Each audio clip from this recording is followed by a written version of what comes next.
Okay, so I already primed my lid with a concealer. The first shade I'm going to go in with is the shade Deep, which is this kind of burgundy shade. And I'm using my Zoeva 231 brush. I didn't set my primer, so it's still sticky, and I'm just going to pat this all through the crease.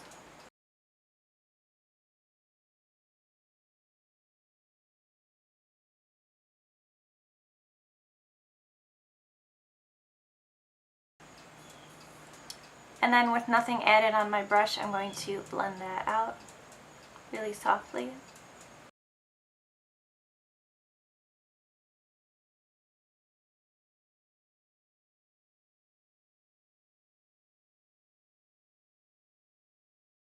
Okay, now I'm going in with the shade Shadow, and I'm just going to press that all over my lid. This gets pretty much covered up eventually, but I just want to copy the same steps I did on this eye. Now I'm going in with this white shade called Mist and my Coastal Scents C brush, and I'm patting that on my brow bone.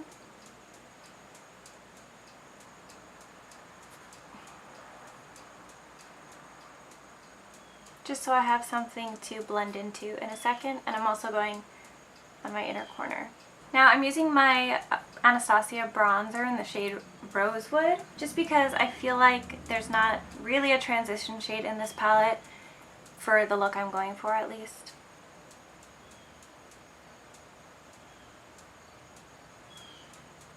So I'm very lightly, again, just blending that in. Okay, and now I'm going in with that black shade, which is called Black, and this e.l.f. contour brush, and I'm packing that on the outer corner.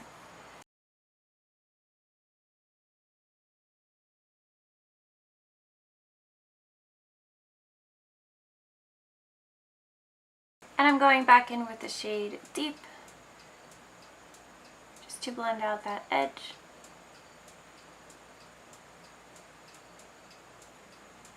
Okay, now I'm taking some of my Smashbox concealer, putting it on the back of my hand, and taking this flat brush from Morphe just to cut my crease. The easiest way to do that is to kind of pat it on the middle of the lid and look up. And that's pretty much where you're going to line it. Okay, so the first shade I'm going in with is Shadow once again.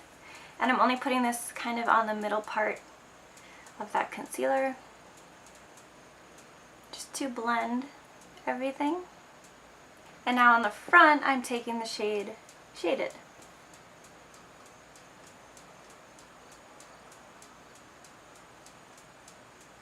So pretty much as we're getting closer to the inner corner, it's getting more and more like silver, because here it's like a blue, red, then it becomes a little more like platinum with a hint of warmth, and then it becomes super platinum, as you can see. So that's pretty much what I'm going for here. Now I'm going to go in, I'm using some of this beauty mist, and I'm just going to kind of make those a little more intense. So I put some on my finger and then spray from far away.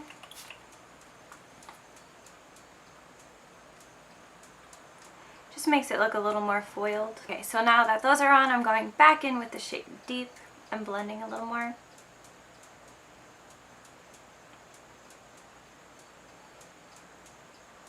You can do the inner corner with this shade Sparkle, which is like a super intense platinum. It's not what I did here. I actually used this crushed pearl pigment in the shade Saint, also from Revolution, so I'm just going to do that again, and I'm prepping with the NYX Multitasker Mixing Medium, and I'm literally using like the tiniest amount and just tapping that on my inner corner.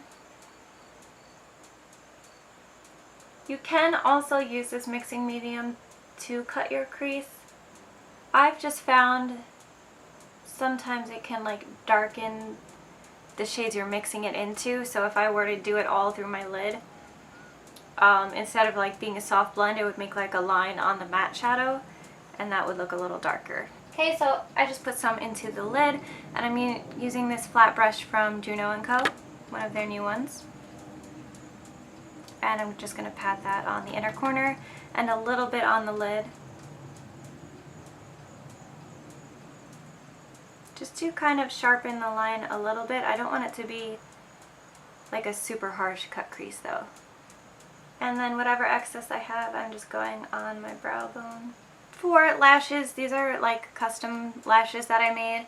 It was the Ardell Faux Mink lashes with a pair of Kiss lashes, but I don't remember what they were. I want to say they were called Cashmere, but I'm not totally sure. And I'm also going to push that black shade into my lash line.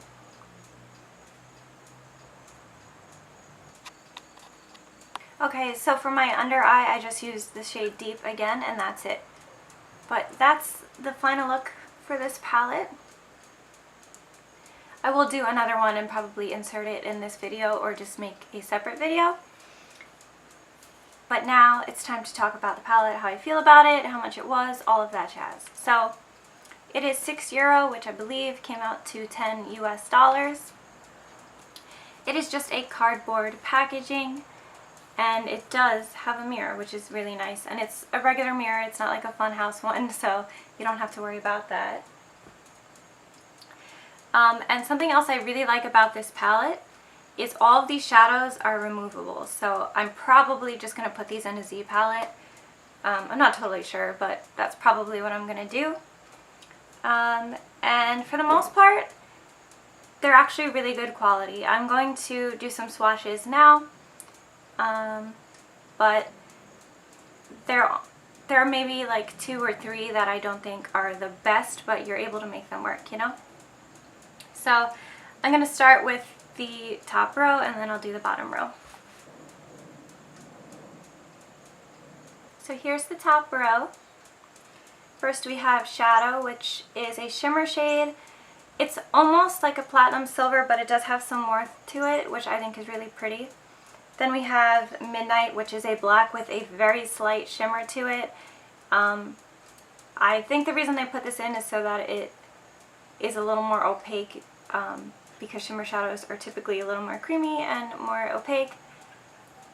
Here we have Deep. This shadow is actually one of the ones I had a lot of trouble with. I think it's just kind of typical for shadows like this. I've had some from Makeup Geek, Morphe, they all end up being like this.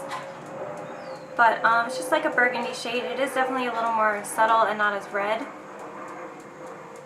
And it works fine over concealer. Like, I was able to get the color to show up, and it's really blendable. It's not patchy. Then we have Sparkle. Which is like a pure platinum. It's not what I have on the inner corner, but it does look very similar to that. Super creamy. And then Cryptic, which is just a light gray. I haven't tried this on the eyes yet, but these shadows are all super soft. They feel like Makeup Geek shadows. I was afraid they were going to feel kind of like Morphe shadows or like BH, because Morphe shadows are absolute garbage in my opinion. They have a lot of really nice palettes, like color-wise, but every time I go and swatch them to the store, they're like so trash. They're like super hard pressed, and I feel like you just have to work so hard to make them work, and these are all really soft and didn't take a lot of work. So now I'm going to swatch the second row. Okay, so here's the second row. I'm going to insert a little clip I filmed on my fingers because a lot of these are duochrome, so it's kind of hard to tell. But here we have a white. It's kind of your typical white. Could be a little better and like more opaque. This one is probably the driest out of the palette, followed by Deep, and then the rest are pretty good. Then we have this shade Mystery, which is like a purple brown. It has, I don't know, something about it seems like super mystical to me, but it's super pretty, very creamy. Then we have the shade Smoked, which is just a deeper gray.